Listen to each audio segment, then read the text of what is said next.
안녕하세요, 대행자입니다. 저는 제 영상의 댓글들을 최대한 하나하나씩 보고 또 하트까지 이렇게 눌러드리고 있잖아요. 근데 매일마다 거의 한 10개씩 비슷한 내용의 댓글이 달린다는 걸 알게 되었습니다. 그게 뭐냐면 이 배달일은 개나 소나 하는 일이라서 지금처럼 몰락을 하고 있는 거다. 그래서 단가도 떨어지는 거고 홀도 없는 거며, 그래서 지방 같은 경우는 생활비도 못 벌고 있다. 그러니까 배달일 절대 하지 마라. 뭐 이런 얘기입니다. 뭐 사실 일부분 맞는 말이죠. 개나 소나라는 좀 이렇게 거친 말을 쓰긴 했지만 지금 우리 배달업계에는 불법적인 방법으로 진입을 해서 일을 하고 있는 라이더들이 진짜 많으니까요. 이 배달판의 특성상 단속이 좀 어려운 그런 구조라서 이게 수면에 드러나지 않았을 뿐이지, 사실 전국에 있는 이 불법 배달 라이더들이 숫자를 합치면 진짜 어마어마할 거고, 심지어 요즘은 그 수가 더 늘어나고 있다고 하죠. 이런 상황은 자연스럽게 배달판을 비정상적으로 만들게 됩니다. 그 비정상적인 현상에는 우리 수익이 줄어들고 단가가 떨어지는 이런 현상도 분명히 있을 거고요. 불법 외국인, 미성년자, 다계정을 쓰는 사람들, 우리 주변에서도 일하다 보면 그런 사람들 정말 매일마다 발견을 하게 되죠. 그런데 정말 다행히도 이런 부분을 저지할 수 있는 정책적인 제도가 드디어 마련이 되었다고 합니다. 우리가 그토록 바라던 유상운송보험 의무화와 명의 확인 제도가 그것인데요. 하지만 안타깝게도 이런 제도의 실효성을 막고 있는 플랫폼사의 경영 정책들도 발견이 되었다고 합니다. 그래서 오늘은 배달판을 정상화시키기 위한 정책, 유상운송보험 의무화와 명의 확인 제도에 대해서 알아보고 그 한계와 해결 방법까지 알아보도록 하겠습니다. 네, 오늘도 30초만 광고하겠습니다. 이번 주 대행자 추천 배달템은 겨울용 기모 바라클라바입니다. 정말 많은 분들이 바라클라바를 추천해달라고 하셨는데요. 아무래도 바라클라바가 피부에 닿기도 하고 오랫동안 착용을 하게 되다 보니까 일할 때 되게 많이 신경 쓰이잖아요. 이 바라클라바는 기모 퀄리티가 아예 다릅니다. 중국산 저가 기모가 아닌 국내 생산 원단이라고 하니 당연히 더 부드럽죠. 이 부분에는 최고급 도선사 원단을 써서 먼지 유입을 차단해준다고 하고요. 그리고 또 가장 중요한 게 더블 마스크 구조라는 거. 이 분리형 구조라서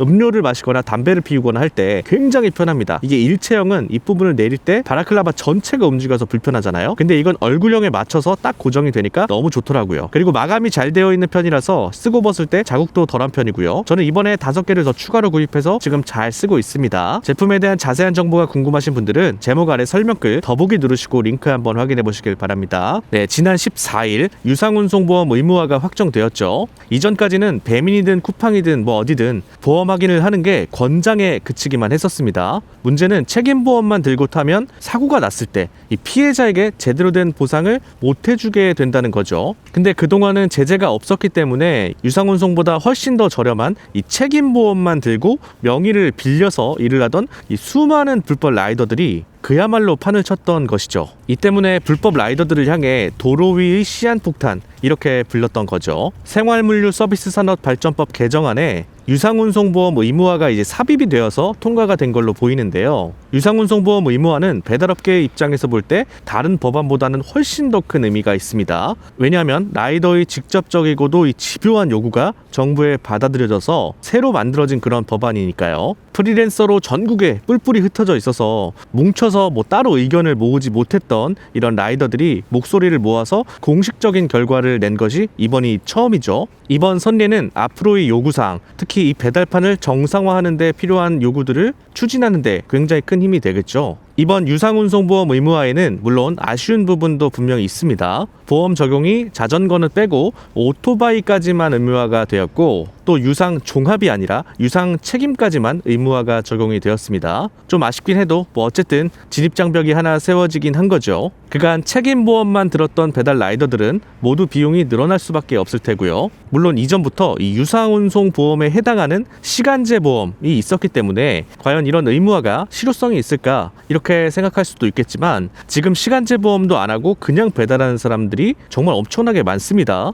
또 시간제 보험이 생각보다 가입 기준이 까다롭다고 해요. 그래서 보험 중에 제일 들기 힘든 보험이라는 그런 말도 있습니다. 예를 들어 할아버지 할머니 명의 이런 걸 도용해서 쓰면 바로 거절당한다고 하고요. 또 시간제를 들고 타다가 사고라도 나면 재가입도 어렵다고 하더라고요. 심지어 이렇게 유상운송보험을 의무화하게 되면 라이더들이 시간제로 엄청나게 몰릴 텐데 이제 보험사들도 가입 절차를 훨씬 더 까다롭게 만들지 않겠어요? 그리고 보험료 상승도 당연히 될 가능성이 높겠고요. 예상컨대 차라리 이 시간제 말고 따로 유상보험을 드는 게 더 낫겠다 이런 생각이 들 수도 있을 겁니다. 하지만 진짜 문제는 이거죠. 이 풍선 효과. 결국 다들 이 보험 적용이 안 되는 이 자전거로 몰리거나 오토바이인데 자전거로 이제 운송수단을 거짓 등록해서 배달하는 이른바 자토바이 이런 라이더들이 늘어나겠죠. 따라서 지금은 일단 유상운송보험 의무화가 된 것만으로도 뭐 쌍수 들고 환영하긴 하는데 이제 차후에는 반드시 모든 배달 운송수단에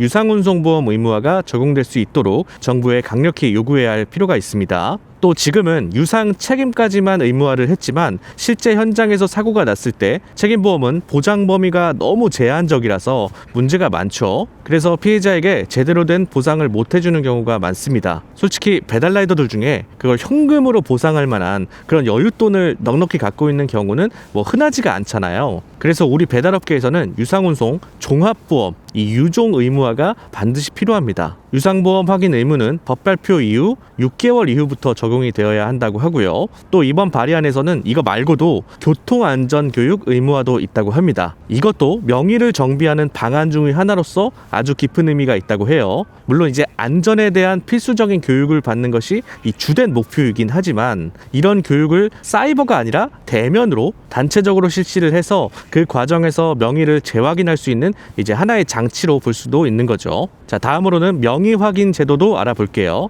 이건 아직 확정된 건 아닙니다만 정부에서 적극적으로 추진을 하고 있다고 합니다. 사실 이전부터 국토부가 주관했던 배달앱 사회적 대화기구 있잖아요. 그 일지로위원회 그곳에서도 노동계 쪽에서는 지속적으로 이 본인 확인 강화 이런 것에 대한 필요성을 요구했었는데 플랫폼 업계는 계약 해지를 조치하겠다 뭐 이런 애매모호한 답변만 있을 뿐 실질적인 대책을 내놓지는 못했었다고 합니다. 그런데 얼마 전에 배민에서 이런 공지가 내려왔죠. 타인 명의 계좌 등록 제한. 뭐 들어보니까 이전까지는 배달 수수료를 받을 때 명의자와 다른 계좌로 등록을 해도 이제 수령이 가능했었나 봅니다. 아마 이 부분을 악용해서 다양한 불법 배달 라이더들이 돈을 받았을 텐데 이제 그거를 막아버리겠다는 거죠. 근데 뭐 사실 이 명의부터 계좌까지 이제 풀세트로 불법 라이더에게 빌려주는 경우가 허다할 테니까 뭐 이 부분이 얼마나 실효성이 있을까 이렇게 생각할 수도 있지만 사실 이런 배민의 행보가 중요한 이유는 지금 배민이 정부 정책에 대해 눈치를 보고 있고 또 받아들이고 있다는 거죠. 지금 정부는 배달앱에서 벌어지는 명의 문제를 직접적인 문제로 꼬집고 또 다루고 있습니다. 특히 얼마 전에는 굉장히 명확한 이야기가 오고 갔죠. 지난 11일에 열린 국회 국토교통위원회 전체회의 자리였는데요. 배달라이더 노조와 정책협약을 맺은 조국혁신당 황운하 의원이 김윤덕 국토부 장관에게 이 지문이나 안면 같은 이 생체인식 본인 확인 이 시스템 구축에 대한 의무화를 반드시 추진해야 한다고 강력하게 촉구를 했고요. 이에 대해 장관은 안면인식 시스템을 도입하기 위한 기술 기반을 마련 중이고 완성도 있는 방식으로 추진을 하겠다 이렇게 직접 답했다고 합니다. 이렇게까지 공식적으로 말을 한다는 건 사실상 약속이나 다름이 없는 거죠. 그리고 배달 플랫폼사에게 뭐 이거 해라 이렇게 지시하거나 제재하는 게 아니라 직접 마련 중이라는 것도 정부가 발벗고 나서서 도와주고 있는 것으로 보이죠. 명의 문제는 사실상 정당을 떠나서 누구도 이견이 없는 그런 문제일 수밖에 없습니다. 그렇기 때문에 쟁점도 없고 그래서 만약에 추진이 된다면 굉장히 빠르고 정확하게 시행이 될 것으로 보이죠. 자, 그렇다면 이 두 정책이 시행이 된다면 배달업계는 앞으로 어떻게 될까요? 국토부의 자료에 따르면 유상운송보험 가입률은 전체 배달라이더 중 40.1%밖에 되지 않는다고 합니다. 그러니까 반도 안 되는 수준인 거죠. 그렇기 때문에 유상운송보험 의무화가 시행되고 거기에 더해서 이 명의까지 아예 막아버리게 된다면 저는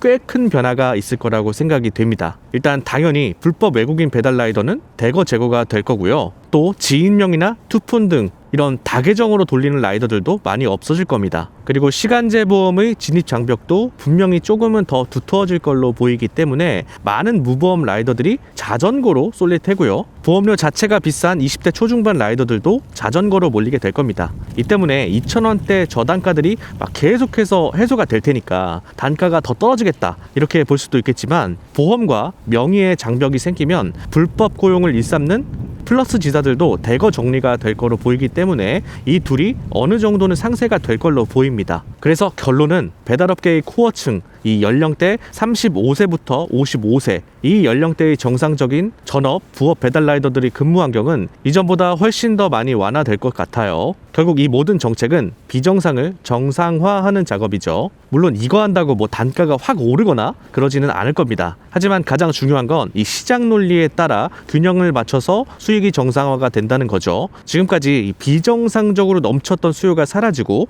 덕분에 적정 수요와 공급의 균형이 제대로 맞춰질 테고 그 이후에도 이미 세워진 이 정책들은 하나둘씩 더 세부 사항이 늘어날 테니까 이런 긍정적인 효과는 지속될 걸로 보입니다. 유상운송보험 의무화를 발의한 이강일 의원은 다행히도 배달업계의 생리를 아주 잘 파악하신 분으로 보입니다. 이런 기본적인 배달앱 시스템 정비와 더불어서 최저 단가제까지 추가적으로 추진을 하고 있다고 하니까 앞으로의 배달업계의 변화를 어느 정도는 좀 기대해도 좋지 않을까 싶습니다. 근데 갑자기 판을 깨는 얘기 하나만 좀 할게요. 사실 이 모든 것은 배민의 스케줄제, 이 예약 배달 시스템이죠. 로드러너가 시행되면 모두 다 도루묵이 됩니다. 지금 계속 얘기를 한 대로 우리가 원하는 것은 결국 정상화잖아요. 플랫폼 노동자, 이 프리랜서라는 이 애매한 직업과 일의 경계를 더 분명하게 만드는 작업들, 이게 바로 정상화인 거죠. 이것들이 우리의 수익에 직접적인 영향을 미친다는 거고요. 하지만 로드러너는 그런 정상화의 완전히 반대편에 있습니다. 로드러너는 시간과 공간을 제약해서 플랫폼 노동의 지배구조를 더 강화하는 방식이거든요. 따라서 아무리 정상화 작업을 해도 급한 자체가 지배구조가 되기 때문에